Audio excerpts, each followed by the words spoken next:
মেয়েদের সালাতে টাকনু ঢেকে রাখা কি জরুরি? কাপড় ঠিক করতে বা রুকু দিতে গিয়ে যদি টাকনু মাঝে মাঝে বের হয়ে যায় তাহলে কি সালাত ভেঙে যাবে? নাটক সিনেমা দেখি আবার নামাজও পড়ি, আমার নামাজ কি কবুল হবে? প্রিয় ভাইরা, আশা করো যে আপনার নামাজ কবুল হবে এবং এই নামাজের দ্বারাই আপনি এখান থেকে বেরিয়ে আসতে পারবেন ইনশাআল্লাহ। কেননা ইন্না সালাতা তানহা আনিল ফাহশাই ওয়াল মুনকার। কিন্তু আপনার সালাতটা সালাতের মতো হচ্ছে কিনা এটাতে একটু মনোযোগ দেন ভাই। সালাত কেবল আনুষ্ঠানিকতার নাম নয়। আসলাম, দাঁড়ালাম, সফটওয়্যার চালু হয়ে গেল,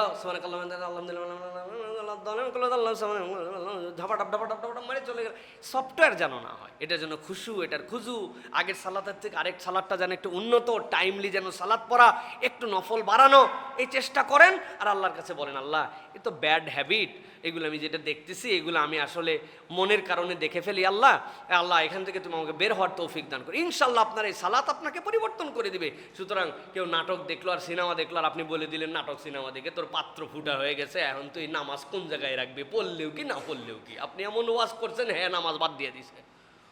এটা করা যাবে না প্রিয় ভাইরা। বরং তাকে বলতে হবে খারাপটা বাদ দেন, গুনাহটা বাদ দেন, আস্তে আস্তে ত্যাগ করেন। ওরে ভাই, আপনি তো সিনেমা হলে যাই সিনেমা দেখতেছেন না, এখন মোবাইলেই তো দেখতেছেন, মোবাইল তো আপনার অধীনে। সুতরাং এটার থেকে আপনি আস্তে আস্তে বেরিয়ে আসেন। সুতরাং নাটক সিনেমা দেখলেই তার নামাজ কবুল হবে না, বিষয়টা এরকম নয়। কিন্তু এটাও মনে রাখতে হবে যে আপনি সালাত পড়েই যাচ্ছেন, সাথে এটাও দেখে যাচ্ছেন, দুইটাই আপনি বৈধ তালিকার মধ্যে রেখে দিয়েছেন। একে লিবারেল মুসলমান হয়ে গেছে। ইসলাম আবার এত সস্তা আইটেম না।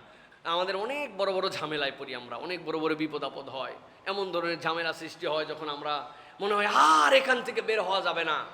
দুনিয়ার শ্রেষ্ঠ ঝামেলায় পড়ছিল একদল যুবক, আল্লাহর কাছে তার একটা দোয়া করেছিল। এমন ঝামেলা যদি ব্যাক করে চলে যায় শেষ করে দিবে, খুঁজে পাইলে হত্যা করে ফেলবে, বাধ্য করবে আল্লাহ ছাড়া অন্য কারো কাছে সিজদা করার জন্য, রব হিসাবে মেনে নেওয়ার জন্য। এর থেকে বড় ঝামেলা দুনিয়ায় আছে আর কিছু? আল্লাহ রাব্বুল আলামিন বলছেন, ইজ আওয়াল ফিতিয়াতু ইলাল কাহফ। যখন মুসিবতে পড়ে ওই গুহাবাসীরা আল্লাহ রাব্বুল আলামিনের কাছে নিজেদেরকে সমর্পণ করে দিয়ে আল্লাহর কাছে সাহায্য প্রার্থনা করেছিল, আল্লাহ আমাদের থেকে বড় বিপদ আর কারো নাই, আমাদেরকে তুমি ছাড়া কারো উপাস্য হিসেবে মেনে নিতে বলে, পরিবারের আনুগত্য করতে বলে, হারামের সাথে সম্পৃক্ত, আমাদের মুসিবতের কোনো শেষ নাই। আল্লাহ পালাই আসছে, এখানে জেনে ফেললে খুঁজতেছে আমাদেরকে শেষ করে ফেলবে। কি বিপদের বিপদ! আল্লাহ বলছেন, ফাকালু রব্বানা আতিনা মিন লাদুনকা রাহমা ওয়া হাইয়্ লানা মিন আমরিনা রাশাদা।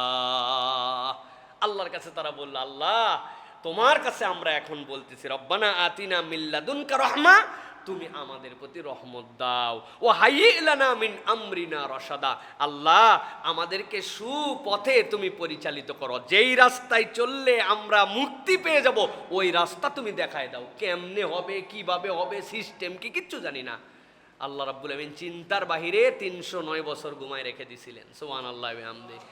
ওই আল্লাহর বান্দারা কিয়ামত পর্যন্ত ওই আল্লাহর কাছে যদি বিপদে পড়ে আর এই আয়াতে কারিমাটা যদি কায় মনোবাক্যে আল্লাহর কাছে পড়ে, ইনশাআল্লাহ আল্লাহ আমাদের বিপদ থেকে বের করে দিবেন ইনশাআল্লাহ। পড়েন আল্লাহর কাছে তাহলে, রব্বানা আতিনা মিন লাদুনকা রাহমা ওয়া হাইয়্ লানা মিন আমরিনা রাশাদা।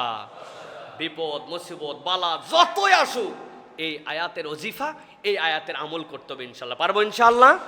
যাদের মুখস্থ নাই মুখস্থ করে নেবেন। এইটা সূরা কাহাফের মধ্যে এইটা আসছে। আল্লাহ যেন আমাদের বিপদ আপদ থেকে উদ্ধার করেন, আল্লাহর কোরআন দিয়ে আমাদেরকে আল্লাহর কাছে চাওয়ার মতো ব্যবস্থা করে দেন। আমরা যারা সালাত আদায় করি, মেয়েদের এই মাসালাটি জেনে রাখা উচিত যে মেয়েদের টাকনু সালাতের সতরের অন্তর্ভুক্ত। অতএব কোনো মেয়েকে তার সালাতের মধ্যে টাকনু সহ পা ঢেকে রাখতে হবে, এটাই হচ্ছে শরীয়ত। এটা তিনি ইচ্ছাকৃতভাবে অবমুক্ত রাখবেন, এটা তার বিধান নয়, বরং তার পাকে ঢেকে রাখতে হবে। এই জন্য নবী করিম সাল্লাল্লাহু আলাইহি সাল্লাম বলেছেন, একজন পূর্ণবয়স্কা তথা বালেগা নারীর জন্য তাকে একটা খিমার অথবা সালাতের জন্য এমন পোশাক যেটা তার এই পুরো অঙ্গকে ঢেকে রাখে, এরকম পোশাক পরে তার জন্য সালাত পরা উত্তম। কেননা রেগুলার মেয়েরা যে পোশাক পরেন তাতে অন্য সময়ের ফরজ আদায় হয়, নামাজের ফরজ আপনার নাও আদায় হতে পারে। এই জন্য ঢিলে ঢালা পায়জামা পরা, ঢিলু নিচ পর্যন্ত এরকম আপনার পোশাক পরা, সালোয়ার পরা যেটাতে পা ঢেকে থাকবে, এরকম আপনার পোশাক পরতে হবে। তবে একটা জিনিস মনে রাখতে হবে, ফুকাহে কেরামের মতামত হচ্ছে আমাদের পায়ের যে মেয়েদের পায়ের টাকনু সহ এই পায়ের যে নলা, এই পুরাটা এক অঙ্গের অন্তর্ভুক্ত। এইটার বেনিফিট কি, এই টাকনু সহ এক অঙ্গের অন্তর্ভুক্ত হওয়ার কারণে যদি 1/4 কোনো মেয়ের নামাজের কোনো একটা সময়ের জন্য বেরিয়ে থাকে তাহলে তার সালাত ভেঙে যাবে না, অনুচিত কিন্তু সালাত ভাঙবে না, কেননা পুরা অঙ্গটা 1/4 অবমুক্ত যদি হয়ে যায় তাহলে আপনার সালাত ভাঙবে না অল্প সময়ের জন্য। এটা একদম লং 3 তাসবিহ পার হয়ে গেছে এরকম না। সেই সুতরাং আপনার যদি এটা রুকুতে গেছেন, কিছু সময় উঠে গেছে, আবার নামায় ফেলছেন, তাহলে আপনার সালাত হয়ে যাবে, কিন্তু উচিত হচ্ছে এটা ঢেকে আপনার, যেহেতু এটা সালাতের সতরের মধ্যে, এই ভাবনা আপনার সালাত আদায় করা। আশা করি আমার মা বোনেরা সুন্দর পোশাক পরিচ্ছদ পরিধান করে সালাত আদায় করবে। জানাজার নামাজে শরীক হলে বা নামাজ পড়লে এর সওয়াব হবে কি? অনেক ব্যক্তিদেরকেই দেখা যায় জানাজার সালাতের ক্ষেত্রে অবহেলা করেন, নামাজের পরে ঘোষণা হয় কিন্তু তারা উঠে চলে যান, এটা কি উচিত? প্রিয় ভাইয়েরা, রাসূলুল্লাহ সাল্লাল্লাহু আলাইহি ওয়াসাল্লাম ইমানদারদের জন্য যতগুলা টাটকা সোয়াবের আমল বলেছেন, যেই সোয়াব অর্জনের জন্য আপনার কোনো রকম পেরেশানি নাই, আপনি জাস্ট খালি জানাজার সালাতে অংশগ্রহণ করবেন আর সোয়াব পাবেন, এরকম একটা আমল হচ্ছে জানাজার। নবী করিম সাল্লাল্লাহু আলাইহি সাল্লাম বলছেন, মান শাহিদাল জানাজাতা হাত্তা ইউসাল্লি, কেউ যদি জানাজার নামাজে হলো, জানাজায় আসলো, এরপরে সালাত আদায় করলো, রসুল সাল্লাল্লাহু আলাইহি সাল্লাম বলছেন আলাইহা, তার জন্য আল্লাহ রাব্বুল আলামিন দান করে দিবেন কি? কিরাত, 1 কিরাত পরিমাণ সওয়াব আল্লাহ রাব্বুল আলামিন তার আমল নামায় দান করে দিবেন। সুবহানাল্লাহ। এরপরে নবী করিম সাল্লাল্লাহু আলাইহি ওয়াসাল্লাম বলছেন, কেউ যদি জানাজায় আসলো, সালাতও আদায় করলো, হ্যাঁ, সালাত আদায় করার পরে একটু ওয়েট করলো, ওয়েট করার পরে দাফনেও শরীক হয়ে গেল, নবী করিম সাল্লাল্লাহু আলাইহি ওয়াসাল্লাম বলছেন তাহলে সে 2 কিরাত সওয়াব পাবে। সাহাবায়ে কেরাম বললেন, মাল কিরাতান ইয়া রাসূলুল্লাহ, 2 কিরাত আবার কি? নবী করিম সাল্লাল্লাহু আলাইহি ওয়াসাল্লাম বললেন, মিসলু জাবালাইনি আল আযীমাইন, 2টা বড় বড় পাহাড় এর সমপরিমাণ সওয়াব আল্লাহ তোমার আমলনামায় দান করে দিবেন। আরেকটা হাদিসের মধ্যে আসছে এইটা হচ্ছে উহুদের সমান। এখন এটা কি? ব্যাপ্তির দিক দিয়েও হতে পারে, ওজনের দিক দিয়েও হতে পারে। আল্লাহ রাসূল সাল্লাল্লাহু আলাইহি ওয়াসাল্লাম এই সওয়াব দিয়েছেন। সুতরাং জানাজার ঘোষণা হওয়ার পরে এমার্জেন্সি কোনো কাজ যদি না থাকে, প্রত্যেক ইমানদারের এটা টাটকা সওয়াব আদায় করে নেওয়ার জন্য জানাজায় শরীক হওয়া আমাদের জন্য দায়িত্ব। প্রিয় ভাইরা, নবী করিম সাল্লাল্লাহু আলাইহি ওয়াসাল্লাম আরও বলেছেন, কোনো মুমিনের জানাজায় যদি 40 জন মানুষ দাঁড়িয়ে যায় এবং আল্লাহর কাছে শাহাদা দেয় যে আল্লাহ আমার ভাই, তাকে তুমি মাফ করে দাও, আল্লাহ আমরা তার জন্য দোয়া করতেছি, আল্লাহ রাব্বুল আলামিন ইমানদারদের এই সত্য সাক্ষ্যকে ওই মুর্দার জন্য কবুল করে নেন। সুবহানাল্লাহ। সুতরাং আমাদের অপর ভাইয়ের জন্য দোয়া করার মেন্টালিটি রাখতে হবে। এই দোয়া আমাদের নিজেদের জীবনের জন্য জরুরি হবে, কেননা আমি যখন অপর ভাইয়ের জন্য কায় মনোবাক্যে এই দোয়া চাবো, কোনো একদিন আমিও দুনিয়ার থেকে চলে যাব, তারাও আমার জন্য হয়তো এই দোয়া করবেন। সুতরাং আমাদেরকে এটা মনে রাখতে হবে। প্রিয় ভাইরা, মানুষের নামে মিথ্যা অপপ্রচার করলে কি শাস্তি? আমরা অনেক সময় দেখি ফেসবুকে লেখালেখি করলে বিভিন্ন ধরনের মানুষের বিপক্ষে কথা বলা হয়, এটা কি গীবতের মধ্যে শামিল হবে কিনা? প্রিয় ভাইয়েরা, দুনিয়াতে যতগুলা পাপ ইসলাম নিষিদ্ধ করেছে, এর মধ্যে অন্যতম কঠিন পাপ হচ্ছে ভুতান তথা অপবাদ দেওয়া। অপবাদের 2টা লেয়ার আছে। একটা লেয়ার হচ্ছে অপবাদের, যদি আপনি কোনো সতী সাধী পবিত্রা নারীর ব্যাপারে আপনি ইচ্ছাকৃতভাবে তাকে তহমত দিয়ে থাকেন, তার অসৎ চরিত্রের কথা বলে থাকেন, আর প্রমাণিত হয় যে আপনি মিথ্যা বলছেন, ইসলামে তাহলে আপনার জন্য হদ হবে। হদের বিধান কি হবে? 80টা বেত্রাঘাত আপনাকে দেওয়া হবে, আর সাংঘাতিক আরেকটা পানিশমেন্ট হবে, কোনো দিন আপনার সাক্ষী আর গ্রহণ করা হবে না, আপনি সাক্ষীর তালিকা থেকে বাদ হয়ে যাবেন, আপনার কোনো শাহাদা নেওয়া হবে না, আপনি কোনো বিয়ের সাক্ষীও হতে পারবেন না, আপনি সাক্ষীর তালিকা থেকে বাদ হয়ে যাবেন। 2 নম্বর, ধরেন যে মেয়েদেরকে অপবাদ দেয় না, তাহলে তার জন্য তাজিরের বিধান হবে। মিথ্যা বলছে, মেয়ের অপবাদ না, অন্য বিষয়ে, তাহলে কাজী সাহেব ওই দণ্ডের অনুযায়ী তাকে তাজিরের বিধান দিবেন, তার জন্য একটা শাস্তির ফায়সালা করবেন। বাংলাদেশের যে দণ্ডবিধি, এই দণ্ডবিধির 499 ধারার মধ্যে এটার উপরে শাস্তি আছে।